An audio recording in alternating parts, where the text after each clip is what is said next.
Hello दोस्तों, आप कैसे हो। मैं आशा करता हूँ कि आप ठीक ही होंगे। चलिए, आज एक महत्वपूर्ण क्वेश्चन लेके आए हैं आपके लिए। इसमें 60 प्रश्न है जो 10वीं कक्षा से रिलेटेड है। अगर आप 10वीं कक्षा में हैं और बोर्ड एग्ज़ाम की तैयारी कर रहे हैं तो आप इस वीडियो को देखना ना भूलें।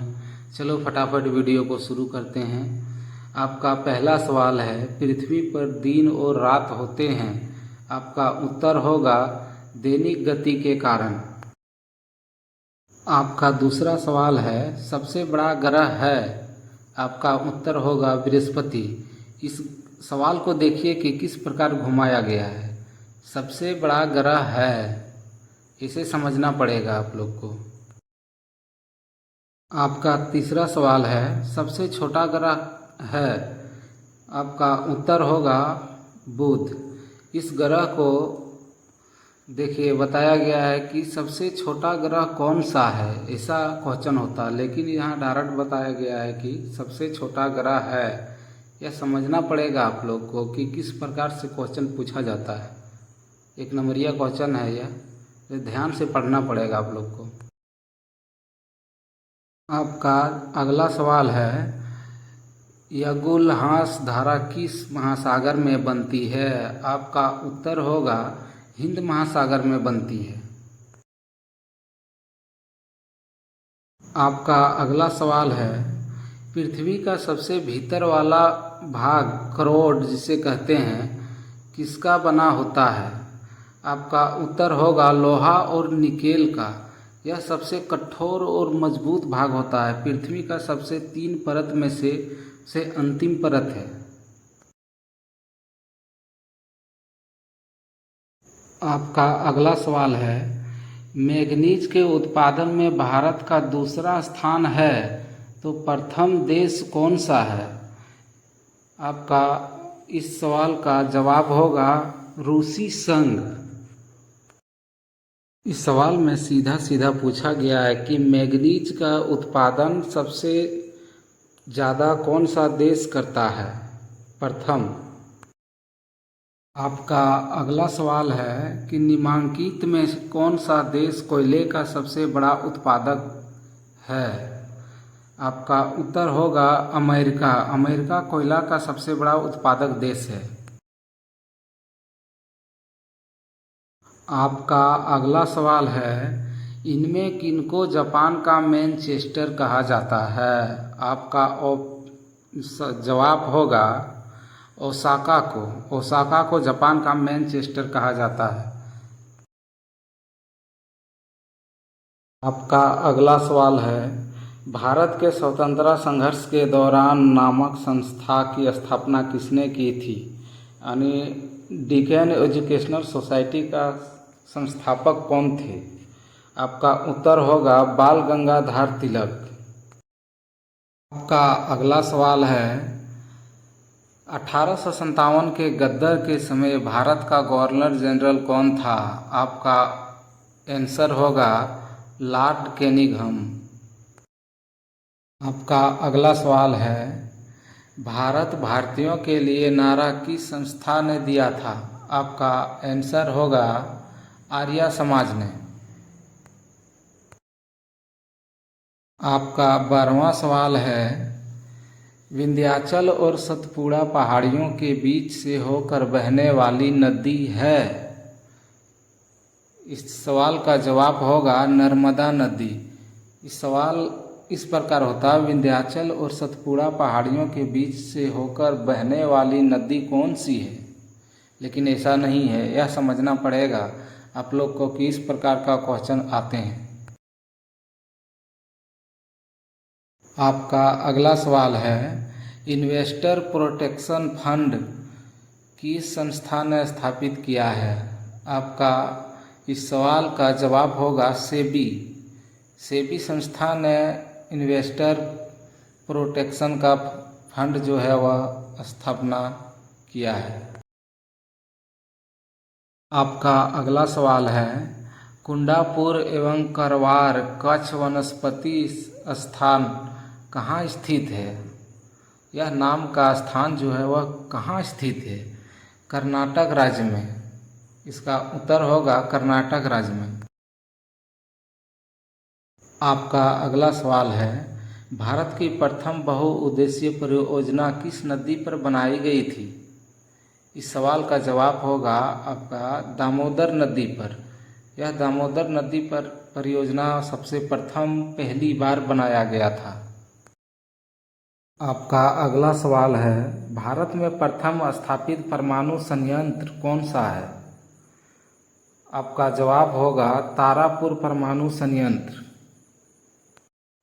आपका अगला सवाल है, यूनाइटेड किंगडम में शामिल है? इस सवाल होता इस प्रकार, यूनाइटेड किंगडम में कौन कौन से देश शामिल हैं? लेकिन ऐसा नहीं है, तो आपका इस सवाल का जवाब होगा इंग्लैंड तथा उत्तरी आयरलैंड तथा वेल्स।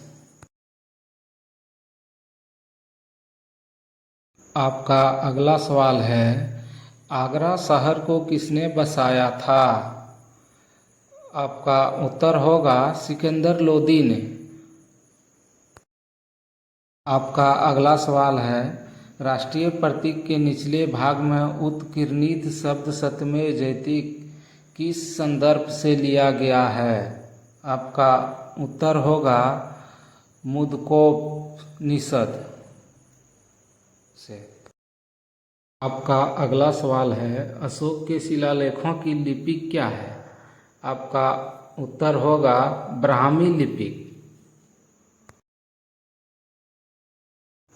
आपका अगला सवाल है, बिहू निम्नलिखित में से किसका लोकप्रिय उत्सव है? आपका आंसर होगा असम। असम राज्य का बिहू जो है लोकप्रिय उत्सव है। आपका अगला सवाल है, विवेकानंद रॉक मेमोरियल कहाँ स्थित है? आपका उत्तर होगा तमिलनाडु में।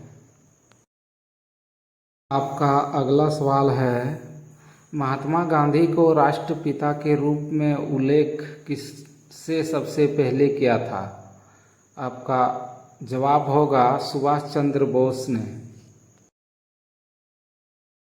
आपका अगला सवाल है, प्रथम गोलमेज सम्मेलन कहाँ हुआ था? आपका जवाब होगा लंदन में।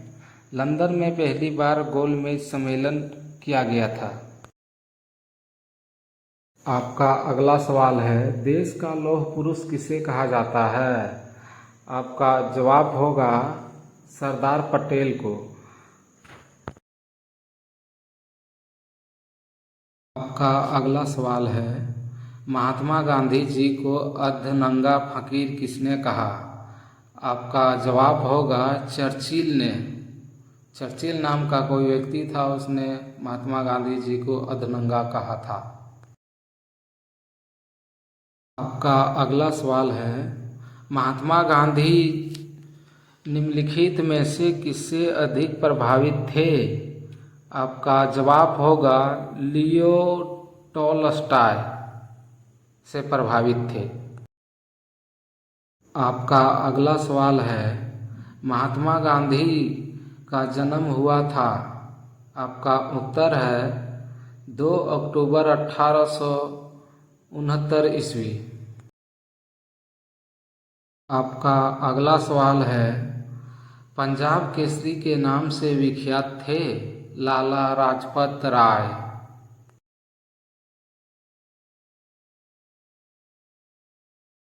आपका अगला सवाल है, पर्सनल कंप्यूटर के जनक कौन है? आपका उत्तर होगा एडवर्ड रॉबर्ट। आपका अगला सवाल है, किस राज्य की सीमा चीन से जुड़ी हुई है? आपका उत्तर होगा अरुणाचल प्रदेश की सीमा चीन से जुड़ी हुई है। आपका अगला सवाल है, कितने वर्ष के पश्चात राष्ट्रीय जनगणना होती है? आपका जवाब होगा 10 वर्ष के पश्चात राष्ट्रीय जनगणना की जाती है। आपका अगला सवाल है, काजीरंगा राष्ट्रीय पार्क कहाँ है? आपका जवाब होगा असम में।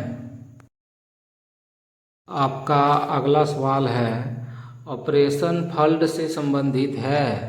आपका जवाब होगा डेयरी विकास। आपका अगला सवाल है, धान की खेती के लिए उत्तम मिट्टी कौन सी है? आपका जवाब होगा दोमट मिट्टी। यह धान के लिए उपयोगी मिट्टी होता है। आपका अगला सवाल है, कौन से भारतीय शहर हेवी इलेक्ट्रिकल से संबंधित है? आपका जवाब होगा भोपाल।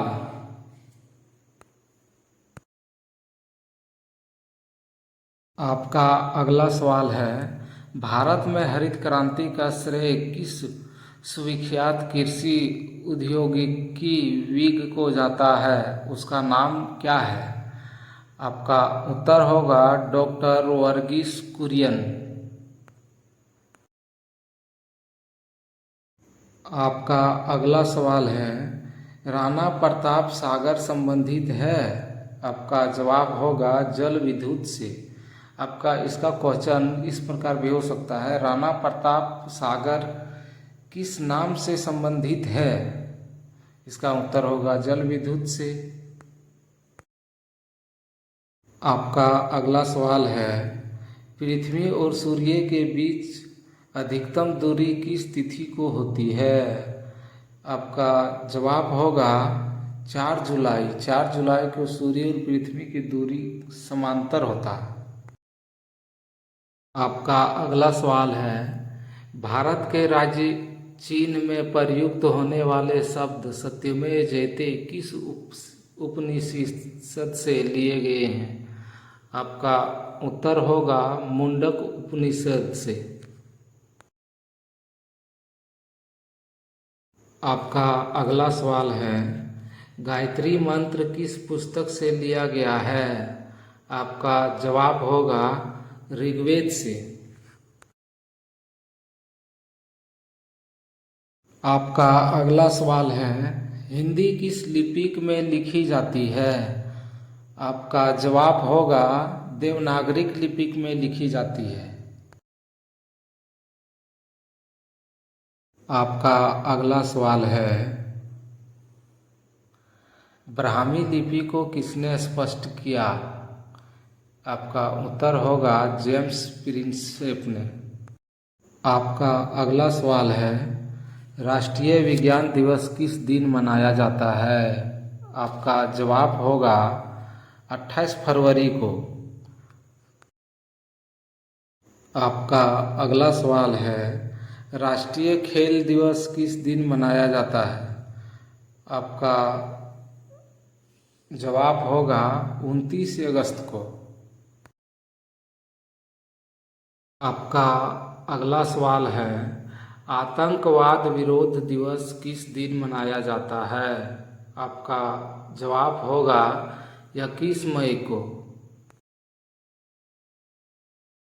आपका अगला सवाल है, सशस्त्र सेना झंडा दिवस किस दिन मनाया जाता है? आपका जवाब होगा 7 दिसंबर को। आपका अगला सवाल है, पुलिस स्मृति दिवस किस दिन मनाया जाता है? आपका जवाब होगा 21 अक्टूबर को।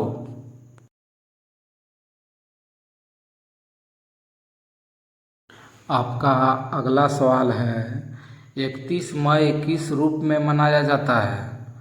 आपका जवाब होगा एंटी टोबैको डे के नाम से मनाया जाता है। आपका अगला सवाल है, 21 जनवरी को निम्नलिखित में से किसका जन्म दिवस मनाया जाता है? आपका जवाब होगा गुरु गोविंद सिंह को। आपका अगला सवाल है, प्रतिवर्ष किसकी स्मृति में 13 फरवरी को महिला दिवस मनाया जाता है? आपका जवाब होगा सरोजिनी नायडू की। महिला दिवस आप मनाते हैं, लेकिन पता नहीं कि महिला दिवस हम क्यों मनाते हैं। तो सरोजिनी नायडू जी की स्मृति पर हम जो है महिला दिवस मनाते हैं। आपका अगला सवाल है 5 सितंबर किस रूप में मनाया जाता है? आपका जवाब होगा शिक्षक दिवस के रूप में मनाया जाता है।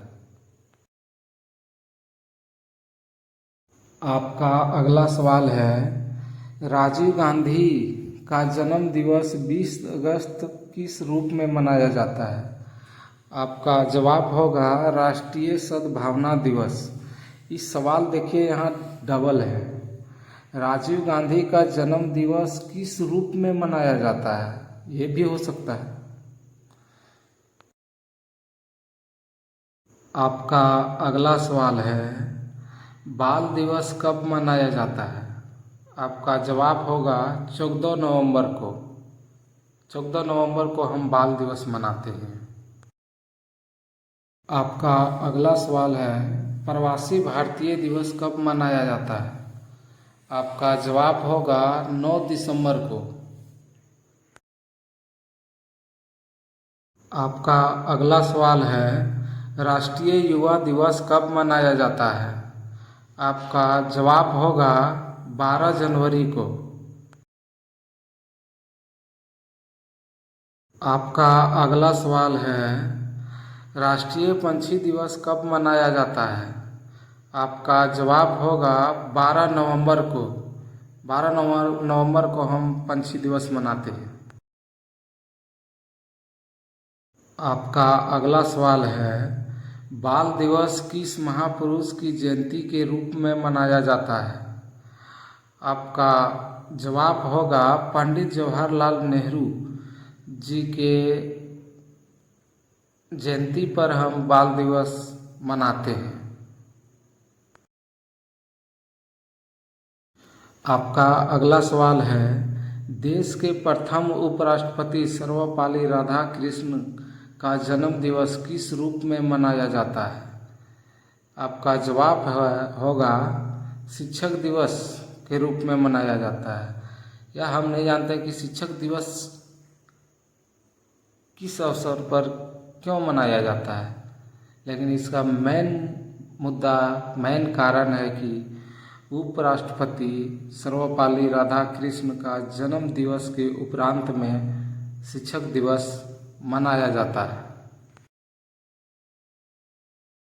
आपका अगला सवाल है और अंतिम बीटिंग द रिट्रीट का संबंध किससे है? आपका जवाब होगा गणतंत्र दिवस से। अगर वीडियो अच्छा लगा तो एक लाइक ज़रूर करें और इस प्रकार की वीडियो देखने के लिए चैनल को सब्सक्राइब करें और बेल आइकन नए हो तो बेल आइकन दबाना ना भूलें ताकि मेरा वीडियो सबसे पहले आप तक पहुंचे। और अगर आप अपने दोस्तों के पास शेयर करें या जानकारी देना चाहते हैं तो वीडियो को ज़रूर से ज़रूर शेयर करें। आज के लिए इतना ही। जय हिंद, वंदे मातरम। फिर मिलते हैं नेक्स्ट वीडियो के साथ। जय हिंद। और वीडियो को लाइक करना ना भूलें।